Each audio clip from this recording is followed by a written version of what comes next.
Hello and welcome viewers. You're watching Perspective with your host Kriti Mishra. Parliament of India is the supreme legislative body and a living epitome of freedom and sovereignty of the people of India. It occupies a pre-eminent and pivotal position in India's democratic polity. Winter session of Parliament will commence from 4th of December and continue till 22nd of December with 15 sittings spread over 19 days. The government has listed several bills, including two to extend provisions of the Women's Reservation Act to Jammu and Kashmir and Puducherry, and three bills, the Bharatiya Nyaya Sanhita, the Bharatiya Nagrik Suraksha Sanhita, and the Bharatiya Sakshi Bill to overhaul the criminal laws. Let's listen in to the Parliamentary Affairs Minister. 4 तारीख से winter session शुरू हो रहा है, 22 तारीख को समापन हो रहा है। 19 डेज स्प्रेड ओवर में 15 सिटिंग्स है और आज परसों से जो शुरू होने वाला है सत्र में ध्यान में रखते हुए ऑल पार्टी मीटिंग हमारे वरिष्ठ नेता और लोकसभा में हमारे उपनेता रक्षा मंत्री श्री राजनाथ सिंह जी के अध्यक्षता में हमने बुलाया था। तो मीटिंग में 23 पार्टी का 30 लोग हाज़र हुए थे। 23 पार्टीज, 30 लीडर्स had attended। कई सजेशन आए हैं शॉर्ट ड्यूरेशन के लिए, कॉलिंग अटेंशन के लिए और 0 ओवर के लिए, ऐसे कुछ उनका डिमांड है। 0 ओवर तो हम चलाते ही आए हैं, दोनों सदनों में 0 ओवर तो हम ऑलमोस्ट 99% रेगुलरली हमने चलाते आए हैं। शॉर्ट ड्यूरेशन का भी चर्चा चला है, लेकिन हमने इतना ही कहा है शॉर्ट ड्यूरेशन जब चर्चा आप चाहते हो, आप स्ट्रक्चर डिबेट के लिए एक माहौल बनाए रखना भी आपका जिम्मेदारी है। ऐसे हम भी निवेदन किए, हम चर्चा के लिए तैयार है, लेकिन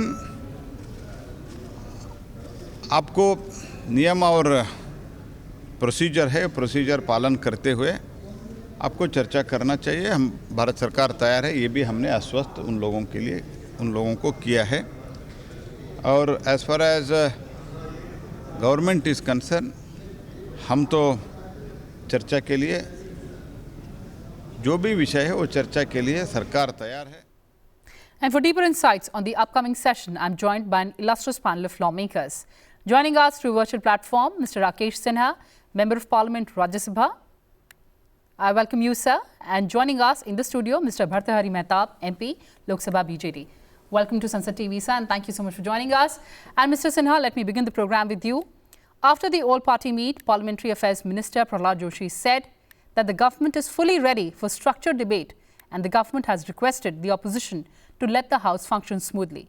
Your expectations from the upcoming winter session of Parliament, sir? You know, the Parliament is a forum for a debate and discussion. This is based on the facts and logic. This is not the platform for the propaganda and the confrontation. But for the last 2 and 3 sessions, we have witnessed that opposition parties are taking the routes of confrontation. The confrontation based on the propagandist nature. That is a dangerous for any liberal democracy of the world. You know, when government is ready for discussion on any subject, you are hampering.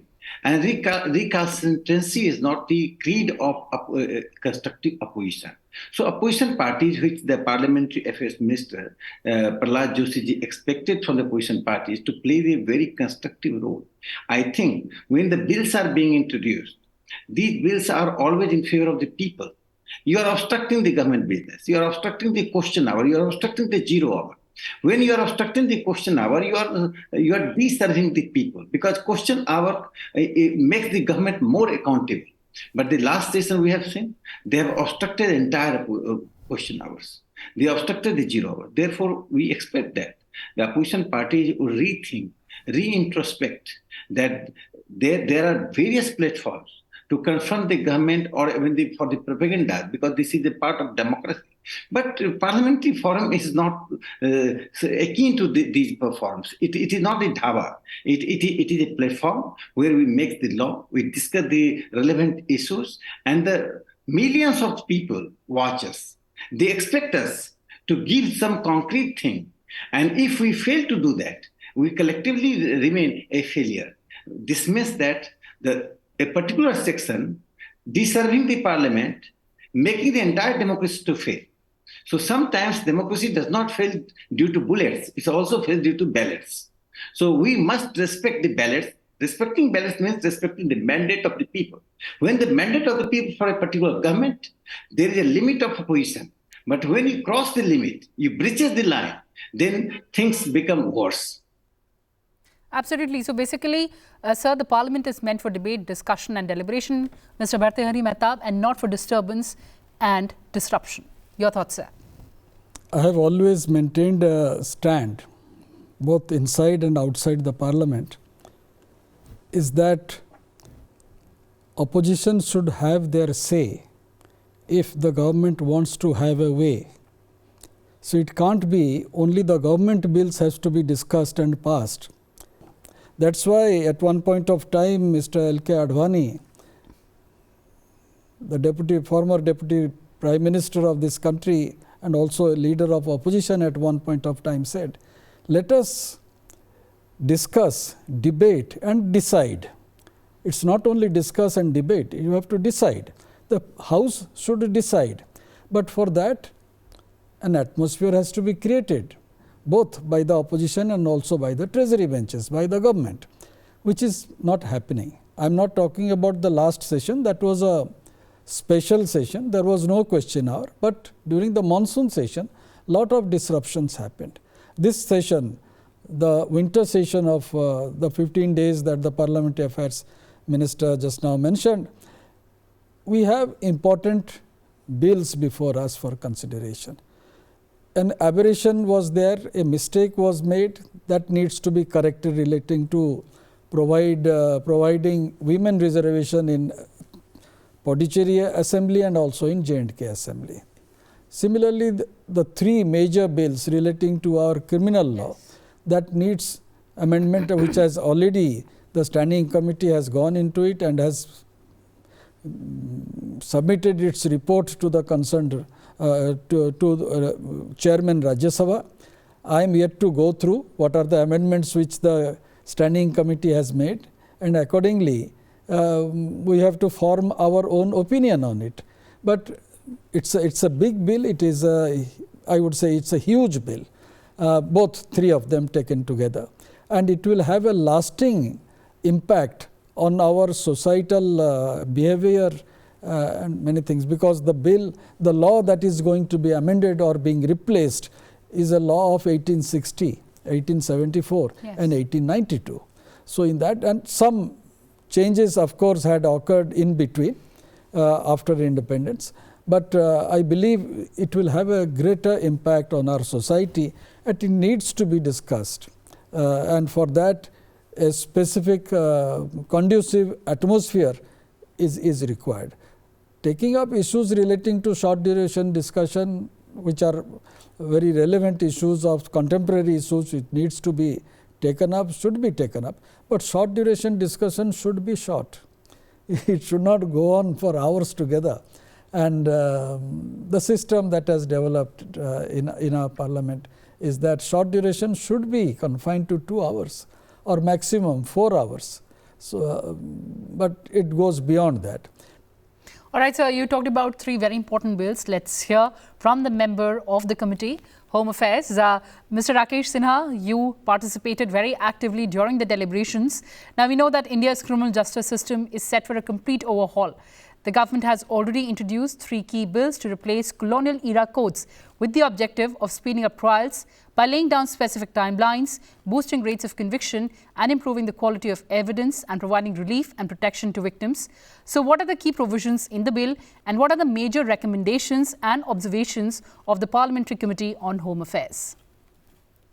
You know, the biggest thing in this regard is the perspective of the Prime Minister of Narendra Modi ji. After independence, we perpetuated the same law framed by the Britishers. Most unfortunately, if you go through the earlier laws, the language used, the language used during the colonial era, Your Majesty, this word appeared in our law, and nobody thought about to change it. So the larger project of decolonizing Indian mind, decolonizing Indian structure, decolonizing Indian political process, which Prime Minister Narendra Modi ji initiated, and this is part of that project. In that regard, decolonization of the laws are essential. As far as you understand that 1700 older laws have been repealed because they were framed during the British regime. These three important laws are very vital because the report has to be submitted in the parliament. So I cannot reveal every recommendation, but I'm giving three key aspects of the law. One, particularly in CRPC, which is being replaced now, there most of the features which had the context of the British regime. Now the things have changed, the context have changed. So new provisions have been added. And the new provision means the award of punishment have been changed. Just like I'm to think the gender relations, that is the important thing which appeared in the deliberation. Secondly, the marriage, the question of marriage, question of divorce, question of adultery. All these things have been discussed which are very relevant in the changed circumstances. Another aspect is that some professions are under threat. And some new forces and new challenges are coming, so they have been considered. And as far as one recommendation for doctors, can there be any law can be framed? So such recommendations have appeared in the draft of the draft report. Second thing which is very significant that during the meeting, we got enough time to discuss. Mahtab Sahab is a very senior parliamentarian and he has been part of many committees. But I have seen here that in this committee, whenever opposition demanded that more time to discuss, the chairman has given the time which they expect, more than which they expected. So every party, Mr. Chidambaram was representing the Congress party. So Mr. Elango from DMK, or Trinamool Congress party leaders, all have discussed each and every aspect of the changed law. And they have been noted. They have been, recommendations have been made to the ministry. So therefore, I consider that these three laws would have a larger impact on the Indian society. They would be, once the report would be submitted in the parliament, then it will become the property of the public and we can discuss each and every aspect of the recommendation. So I think, ultimately, I will conclude that change in three law will be decolonized law, laws made by the people, for the people, and by the people. Then it was laws were made by the Britishers, for Indians, by the Britishers. So this is a fundamental difference. So this is the culmination of decolonization of the constitutional aspect of the in India's constitution. Absolutely, sir. Mr. Prateek, you were also talking about it, that this is a very important legislation. These are the three important bills. And this country, after independence for 75 years, has gone along with this law. It's not only a colonized law, it also is a independent India's law for 75 years. And 75 years is not a small time. That's right. From 1860 till 1947, it is around 87 years. And 75 years is independent India. And we have made certain changes. It needed change. Number of times it needed, we have made changes. But a system has grown. 420. People know what 420 is. Yes. But with this new law in the making, we have to find out which clause, which is going to be applicable, because lot of changes have taken place. I have gone through the bill, all the three bills, but I have not gone through the draft of the standing committee. But I believe the bills have not totally overhauled the criminal jurisprudence. One thing I remember very distinctly, what Mr. Amit Shah, the Home Minister, had stated when he introduced the bill in Lok Sabha. He said in the previous, in the law, means IPC, CRPC and Evidence Act, it is the culprit. If someone who is apprehended or against someone an allegation is made, he is the culprit. That's the attitude of the law. But here, in this bill, the approach is different. One is seeking nyaya. Justice. Yes, justice. Sir. That is the approach. It's just the reverse approach. So that's why one would say it is a people-centric law, law in the making, which earlier it was not. It was just, I fully concur with Mr. Sinha. Then earlier law was very stringent. The attempt was to punish the person, but here a person is seeking justice. So that is the great difference. How it is getting reflected in the bill ultimately in the draft, or what the House will ultimately conquer is something which needs to be seen. Absolutely, sir. We'll have to wait and watch. But a very important aspect, sir, of course, you mentioned about seeking nyaya, seeking justice and not going behind punishment, but also the fact that colonial era codes do not reflect the aspirations of India. So that's why also these laws are very, very important. I would just like to mention, there was a provision of sedition. Yes, sir. There was no description of terrorism. There was no methodology to utilize technology in investigation. All these things have been brought in. Forensic science has been brought in. These are new advancement of science, which has been is now prevalent in many developed countries, and India also needs to incorporate it. Absolutely. We have CC cameras in different streets, but when a crime takes place, whether the court is going to take cognizance of it, other than it helps the police investigation, that is one aspect, but it is not treated as evidence. Right. So, number of things are good things which have come in, which was needed, which should have been done years before. So, these are new things which needs to be appreciated, which this government has done.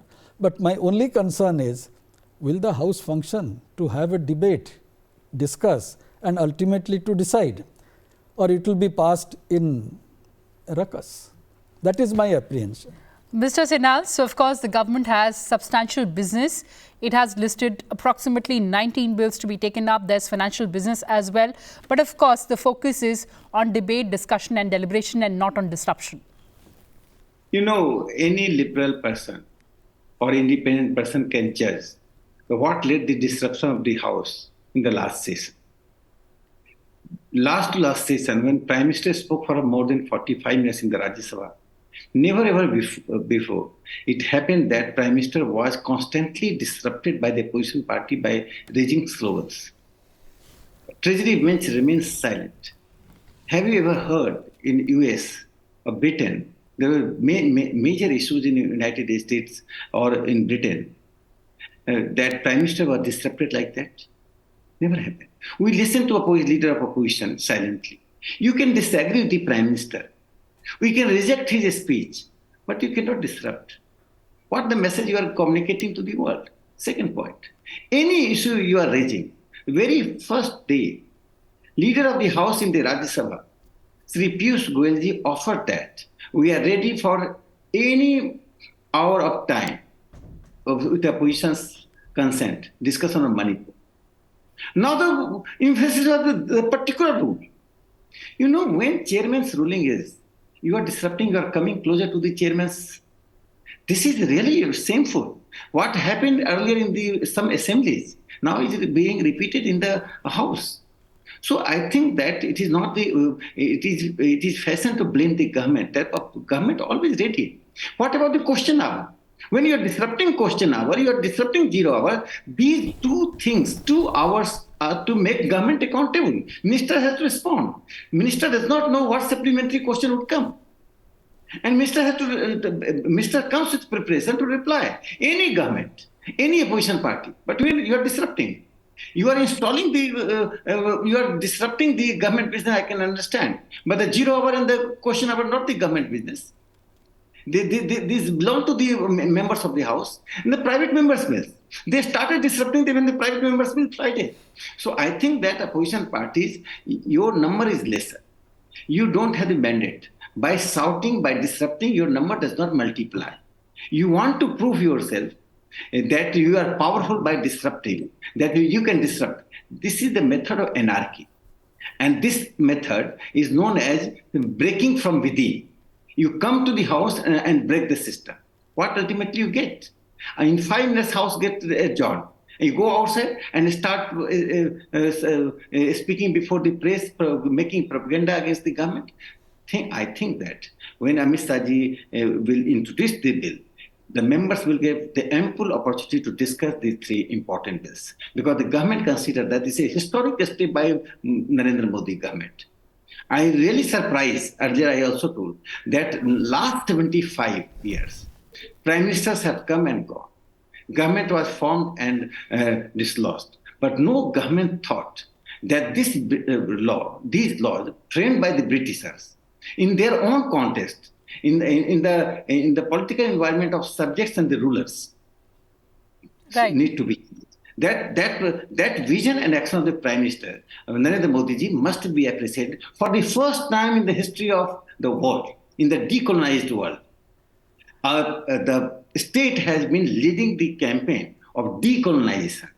I think this is a lesson for other parts of the globe, like Latin America, Africa, which have been under the colonial rule, to change their laws, to change the political structure, and make it pro-people, people-centric, and nationalize the things. Of course, sir. Absolutely, sir. So the focus has to be on the citizens of the country. But, sir, I'm absolutely out of time. And before we wind up, sir, I'll give you the floor for your closing remarks on hopes of a productive session. I believe, and I only pray, I don't believe, I pray the House will not get disrupted as it has been disrupted during last so many years. Yes, sir, let's pray. And thank you so much for joining us, Mr. Sinha, as well. Let's hope for a very, very productive session, as sir said. Well, viewers, that's all we had for you in this edition. Thanks for watching and stay tuned to Sansad TV. Goodbye for now from my side.